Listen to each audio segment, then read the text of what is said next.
مولانا تحسین چیلانی کا بیان سننے کے لیے آپ لوگ حضرت ہمارے عیسیٰ چینل علیہ کو السلام کے سبسکرائب زمانے میں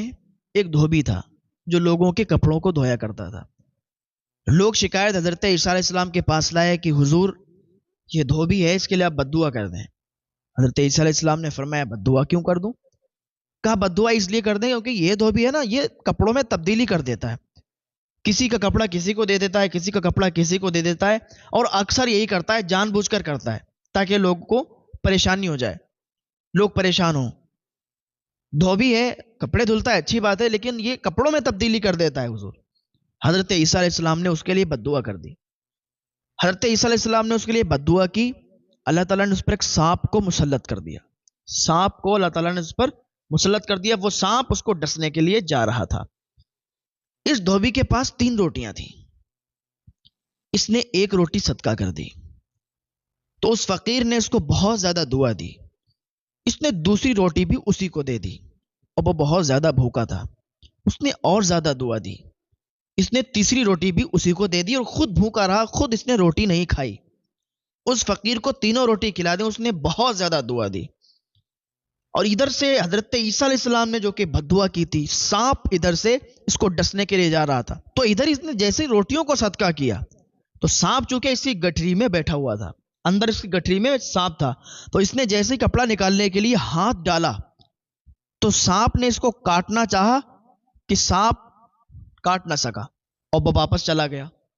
اب کیا ہوا، جب دوسرے دن بھی لوگوں نے دیکھا کہ ارے یہ تو ایسا ہی ٹہل رہا ہے، اور حضرت عیسیٰ علیہ السلام نے اس کے لیے بد دعا بھی کی، لوگ حضرت عیسیٰ علیہ السلام کے پاس آئے، حضور آپ نے تو بد دعا کی تھی، اور آپ تو اللہ کے نبی ہیں، آپ کی بد دعا کا اثر کیوں نہیں ہوا؟ آپ تو اللہ کے نبی ہیں، آپ کی تو ہر دعا بد دعا قبول ہوتی ہے، اور آپ نے جب بد دعا کی تو اب تک تو اسے مر جانا چاہیے تھا۔ تو حضرت عیسیٰ علیہ السلام نے اس دھوبی کو بلایا، لوگوں کا مجمع لگا ہوا تھا، لوگ وہاں پر شکایت لے کے آئے تھے، دھوبی آ گیا، دھوبی سے کہا کہ مجھے یہ بتاؤ کہ اس دن تم نے ایسی کون سی نیکی کی ہے جو تمہیں معلوم ہے؟ کہا حضور میں نے تو ایسا کوئی نیک عمل نہیں کیا، لیکن ہاں میرے پاس 3 روٹی تھی، میں نے ایک فقیر کو دے دی، اس نے کھا لی، اس نے بہت زیادہ مجھے دعا دی۔ تو حضرت عیسیٰ علیہ السلام نے فرمایا کہ تم لوگوں کی شکایت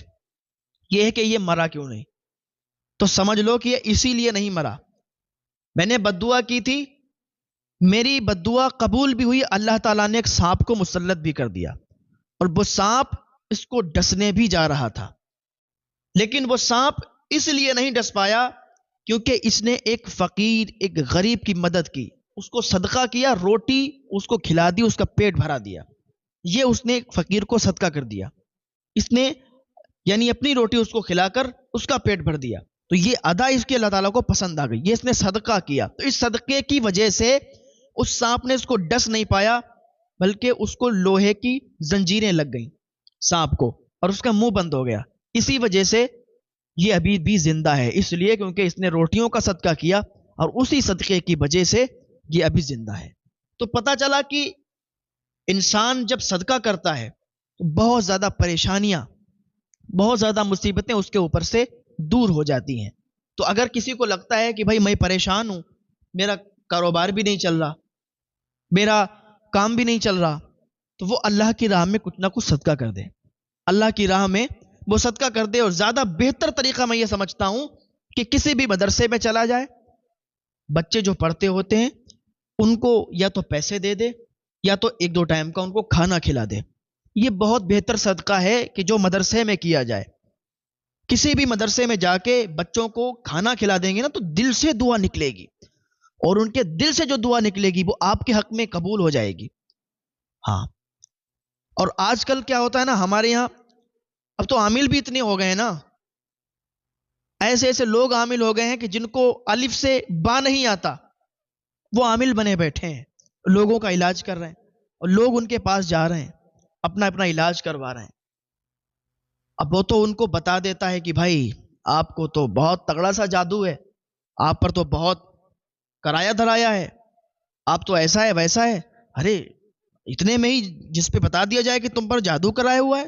تم پر ایسا کرا دیا ویسا کرا دیا، پھر یہ شخص کہتا ہے کہ بھائی مجھے یہ بتائیے عامل صاحب کیا کرنا چاہیے؟ وہ کہتا ہے ارے کریں گے کیا، ہم کریں گے، آپ تھوڑی کریں گے، ہم علاج کریں گے۔ کہا کیسے علاج کریں گے؟ کہا ایسے کریں گے کہ آپ ہمیں 10,000 روپے دیجئے، اس میں ہم اپنا سامان جتنا آنا ہوگا وہ ہم سامان لگا دیں گے، جو بھی سامان آئے گا اس کو سامان کو خرید کر اس میں پڑھائی کرنا ہوگی، ایسا کرنا ہوگا ویسا کرنا ہوگا، 10,000 آپ کے جائیں گے، کوئی کہتا ہے 20,000 جائیں گے۔ اب یہ بھولے بھالے ہمارے عوام ہے، یہ آ جاتی ہے بہکاوے میں، ٹھیک ہے بھائی 10,000 لو۔ اگر کوئی یہ کہنا چاہتا ہے کہ نہیں آپ کا جتنا سامان ہے میں لے آؤں گا، تو وہ کہتے ہیں ٹھیک ہے، کاپی کھولتے ہیں، پھرا نکالتے ہیں، اس میں ایسی ایسی چیزیں لکھ دیتے ہیں کہ آدمی ڈھونڈتے ڈھونڈتے تھک جائے، اس کو وہ چیز نہیں ملے گی، وہ چیز نہیں ملے گی، تو آدمی خود پریشان ہو کے کہتا ہے بھائی 10,000 روپے لو مجھ سے، آپ کام ہمارا کر دو۔ وہ اپنا وہ کھا پی کے الگ کر دیتا ہے، وہ کہتا ہے ٹھیک ہے بھائی یہ تعویذ لے جاؤ، یہ پانی لے جاؤ، یہ کرو وہ کرو، بس تم ٹھیک ہو گئے۔ کاروبار اس کا پھر بھی نہیں چلتا ہے، کاروبار ٹھپ کا ٹھپ ہے۔ تو ذرا یہ ہماری بھولی بھالی عوام ہے، اس کو سوچنا چاہیے کہ ایسے عاملوں کے پاس جانے سے بچے کہ جو آج کل قوم کو لوٹ رہے ہیں، عاملوں کے پاس جانے سے بچیں۔ اللہ تعالیٰ کی بارگاہ میں دعا کریں، اللہ تعالیٰ ہم سب کو ہدایت کی توفیق عطا فرمائے، اور زیادہ بہتر ہے کہ اپنے اپنے گھروں میں جب آپ سویا کریں تو 21 مرتبہ سورہ ناس کی تلاوت کر لیا کریں، 300 مرتبہ استغفر اللہ، استغفر اللہ، یہ ورد 300 مرتبہ کر لیا کریں، اول اور آخر 3 بار درود شریف پڑھ کے، اور بس اللہ کی بارگاہ میں دعا کیا کریں، پانی رکھ لیا کریں، اس پر دم کر کے وہ پی لیا کریں، انشاءاللہ بہت زیادہ آرام ملے گا۔ اور ہاں اگر ایسا کچھ معاملہ ہے، ہوتا بھی ایسا نہیں کہ جادو نہیں ہوتا، ایسا نہیں کہ کسی پر کرایا ہوا نہیں ہوتا ہے، ایسا بھی نہیں ہے، ہوتا ہے، لیکن ہر کسی کے بس کی بات نہیں کہ وہ اسے ٹھیک کر دے۔ تو بہت سے عامل ایسے ہیں کہ جو نیک ہیں، واقعی اللہ والے ہیں، اور جو للہیت کے ساتھ کام کرتے ہیں، ان سے اپنا علاج کروائیں تو زیادہ بہتر رہے گا۔ فرمائے اللہ تعالی ہم سب کو نیک عمل کرنے کی توفیق عطا فرمائے۔